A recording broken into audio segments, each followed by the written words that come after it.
ಈ ದಿನ ದೇವರ ವಾಕ್ಯದ ಧ್ಯಾನಕ್ಕಾಗಿರುವಂಥ ವಿಷಯ, ದೇವರೊಂದಿಗೆ ಇದ್ದಾಗ ಸೋಲು ಇಲ್ಲ.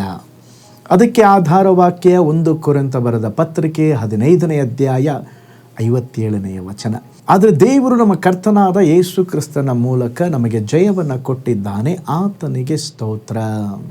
ನೋಡ್ರಿ, ಈಗ ಓದಿದ ವಚನ ಭಾಗದಲ್ಲಿ ನೋಡ್ತೇವೆ, ದೇವರು ನಮಗೆ ಜಯ ಕೊಡುವ ದೇವರಂತ. ಜೀವನದಲ್ಲಿ ಕೆಲವೊಂದು ಸಮಸ್ಯೆಗಳು ಗೋಲಿಯಾತನಂತೆ ದೊಡ್ಡದಾಗಿ ಕಾಣಿಸ್ತದೆ.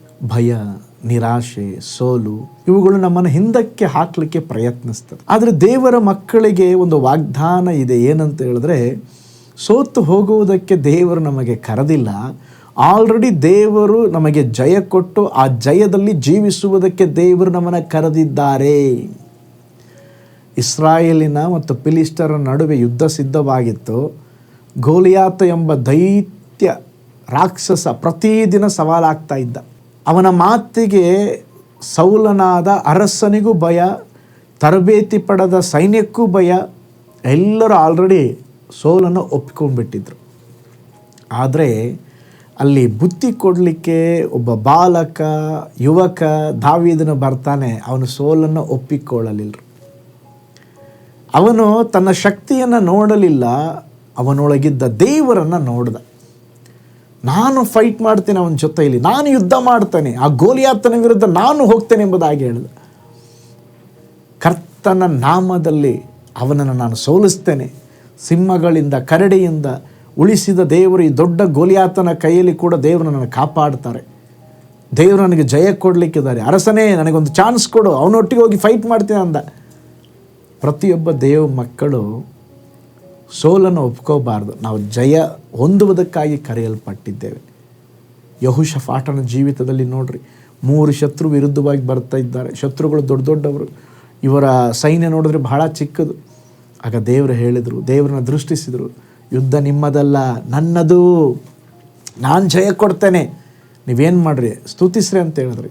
ಸ್ತುತಿಸಿದಾಗ ಶತ್ರುಗಳು ಅವರವರೇ ಹೊಡ್ಕೊಂಡು ಸತ್ತೋಗ್ಬಿಟ್ರು. ದೇವರು ದೊಡ್ಡ ಜಯ ಕೊಟ್ಟರು. ದೇವರು ನಿಮಗೂ ಜಯ ಕೊಡ್ತಾರೆ. ಪೌಲ ಸೀಲರು ಸೆರೆಯಲ್ಲಿದ್ದರು, ಆದರೆ ಅವ್ರು ಸೋತು ಹೋಗ್ಲಿಲ್ಲರಿ. ನಮ್ಮ ದೇವರು ಜಯ ಕೊಟ್ಟಿದ್ದಾರೆ ಅಂಥೇಳಿ ಒಂದು ಜಯೋತ್ಸವದೊಡನೆ ಒಂದು ಜಯಗೀತೆಯನ್ನು ಹಾಡಿದರು. ದೊಡ್ಡ ಅದ್ಭುತ ನಡೀತು. ಅಲ್ಲಿಂದ ಹೊರಗಡೆ ಬಂದರು. ಅದೇ ವಿಧದಲ್ಲಿ ದೇವರು ನಿಮಗೂ ಜಯ ಕೊಡ್ತಾರೆ. ಯೇಸು ಸ್ವಾಮಿ ಶಿಲುಬೆಯಲ್ಲಿ ಮರಣ ಹೊಂದಿದಾಗ ಅದು ಅನೇಕರು ಸೋಲಿನಂತೆ ಕಾಣ್ತು. ಸೈತಾನ ಅಂದ್ಕೊಂಡು, ನಾನು ಗೆದ್ದುಬಿಟ್ಟೆ ಅಂತೇಳಿ. ಅದು ಬೇರೆ 3 ದಿವಸ ಆಯ್ತು ರೀ. 3 ದಿನಗಳ ತರುವಾಯ ಯೇಸು ಸ್ವಾಮಿ ಜೀವದಿಂದ ಎದ್ದು ಬಂದರು. ಸೈತಾನನನ್ನು, ಲೋಕವನ್ನು, ಸಕಲವನ್ನು ಜಯಿಸಿಬಿಟ್ಟರು.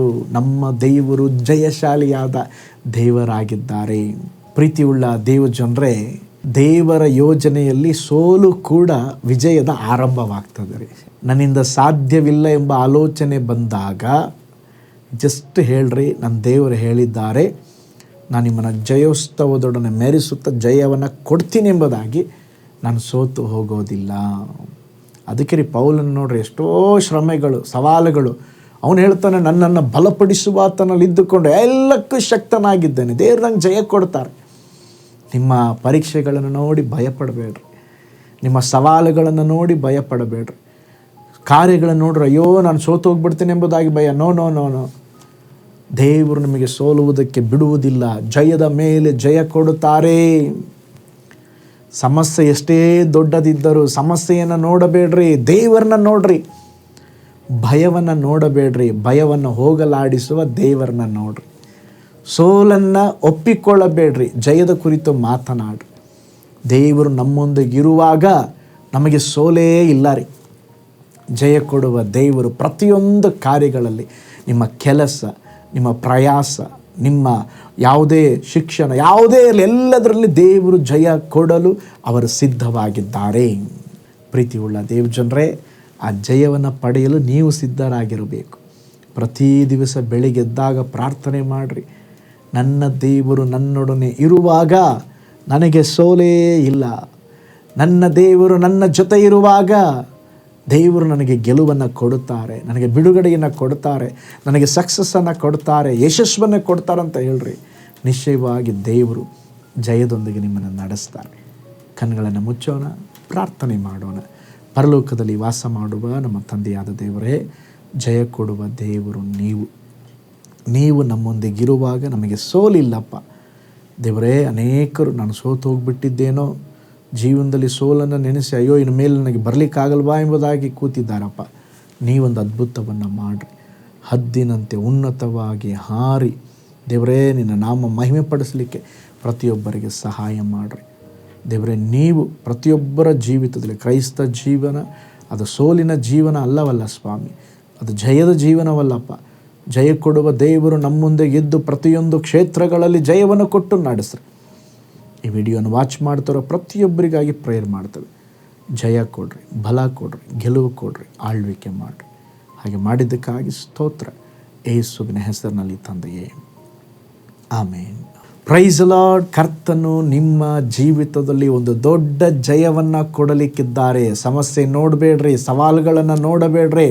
ದೇವರು ನಿಮ್ಮ ಪ್ರತಿಯೊಂದು ಕಾರ್ಯಗಳಲ್ಲಿ ಜಯವನ್ನು ಕೊಟ್ಟು ನಿಮ್ಮನ್ನು ಅದ್ಭುತವಾಗಿ ನಡೆಸಲಿಕ್ಕಿದ್ದಾರೆ. ಆ ಅದ್ಭುತ ನಡೆದ ಮೇಲೆ ಅದ್ಭುತ ಸಾಕ್ಷಿಯನ್ನು ನಮ್ಮೊಟ್ಟಿಗೆ ಹಂಚಿಕೊಳ್ಳ್ರಿ. ನಾವು ಸಹ ಅದನ್ನು ಕೇಳಿ ದೇವರ ನಾಮವನ್ನು ಮಹಿಮೆ ಪಡಿಸ್ತೇವೆ.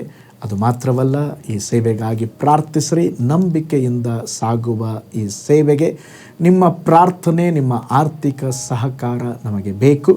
ಕರ್ತನು ನಿಮ್ಮ ಹೃದಯದಲ್ಲಿ ಪ್ರೇರೇಪಿಸಿದರೆ ಈ ಸೇವೆಗಾಗಿ ನಿಮ್ಮ ಅಮೂಲ್ಯವಾದ ಕಾಣಿಕೆಗಳನ್ನು ಬಿತ್ತರಿ. ಕರ್ತನು ನಿಮ್ಮನ್ನು ಆಶೀರ್ವದಿಸಲಿ. ನಾನು ನಿಮಗೋಸ್ಕರ, ನಿಮ್ಮ ಕುಟುಂಬಕ್ಕೋಸ್ಕರವಾಗಿ ಪ್ರಾರ್ಥಿಸ್ತಾ ಇದ್ದೇನೆ. ನಾಳೆ ಮತ್ತೊಂದು ದೈನಂದಿನ ಜ್ಞಾನದಲ್ಲಿ ನಾನು ನಿಮ್ಮನ್ನು ಸಂಧಿಸ್ತೇನೆ. ನಾನು ನಿಮ್ಮ ಪ್ರೀತಿಯ ಸೇವಕ pastor Paul Joy. God bless you. ಕರ್ತನಲ್ಲಿ ಪ್ರಿಯರೇ, ಈ ಸಂದೇಶ ಮತ್ತು ಪ್ರಾರ್ಥನೆ ನಿಮಗೆ ಆಶೀರ್ವಾದಕರವಾಗಿದ್ದರೆ, ದೇವರು ನಿಮ್ಮನ್ನು ಪ್ರೇರೇಪಿಸಿದರೆ, ನಂಬಿಕೆಯಿಂದ ಸಾಗುವ ಈ ಸೇವೆಗೆ ನಿಮ್ಮ ಅಮೂಲ್ಯವಾದ ಕಾಣಿಕೆಯನ್ನು ಬಿತ್ತಿರಿ. ಪ್ರೀತಿಯ ದೇವಜನರೇ, ವಾಯ್ಸ್ ಆಫ್ ಹೋಪ್ ಮಿನಿಸ್ಟ್ರಿಯ ವತಿಯಿಂದ ಕೋರಮಂಗಲದಲ್ಲಿ ಪ್ರತಿ ಭಾನುವಾರ ಬೆಳಿಗ್ಗೆ 9:30ಕ್ಕೆ ಕನ್ನಡ ಆರಾಧನೆ ನಡೆಯುತ್ತಿದೆ. ಆತ್ಮಭರಿತವಾದ ಆರಾಧನೆ, ಮನಮುಟ್ಟುವ ಸಾಕ್ಷಿ, ಬಲಪಡಿಸುವ ದೇವ ಸಂದೇಶ. ಬನ್ನಿ, ನಮ್ಮೊಂದಿಗೆ ಭಾಗಿಯಾಗಿ ಕರ್ತನನ್ನು ಆರಾಧಿಸಿರಿ. ನೂತನ ತಿಂಗಳ ಆಶೀರ್ವಾದ ಕೂಟ ಪ್ರತಿ ತಿಂಗಳು ಮೊದಲ ದಿನ ಸಂಜೆ 7 ಗಂಟೆಗೆ. ಪ್ರತಿ ತಿಂಗಳು 2ನೇ ಶನಿವಾರ ಬಿಡುಗಡೆ ಉಪವಾಸ ಪ್ರಾರ್ಥನೆ ಕೂಟ ಬೆಳಿಗ್ಗೆ 10:30ಕ್ಕೆ. ನಿಮಗಾಗಿ ಪ್ರಾರ್ಥಿಸಬೇಕೆ? ನಿಮಗೆ ಯಾವುದಾದರೂ ಪ್ರಾರ್ಥನೆ ಮನವಿಗಳು ಇರುವುದಾದರೆ ಕೆಳಗಿನ ನಂಬರಿಗೆ ಕರೆ ಮಾಡಿ ಅಥವಾ ವಾಟ್ಸಪ್ ಮಾಡಿ. ಈ ಆತ್ಮಿಕ ಸಂದೇಶಗಳು ನಿಮಗೆ ಆಶೀರ್ವಾದಕರವಾಗಿದ್ದರೆ ಲೈಕ್ ಮಾಡಿರಿ. ಇಂಥ ಅದ್ಭುತ ಸಂದೇಶ ಪ್ರತಿದಿನ ನೋಡಲು ಬಯಸುವುದಾದರೆ ಸಬ್ಸ್ಕ್ರೈಬ್ ಮಾಡಿ ಹಾಗೂ ಇತರರೊಂದಿಗೆ ಶೇರ್ ಮಾಡಿರಿ. ಕರ್ತನು ನಿಮ್ಮನ್ನು, ನಿಮ್ಮ ಕುಟುಂಬವನ್ನು ಆಶೀರ್ವದಿಸಲಿ.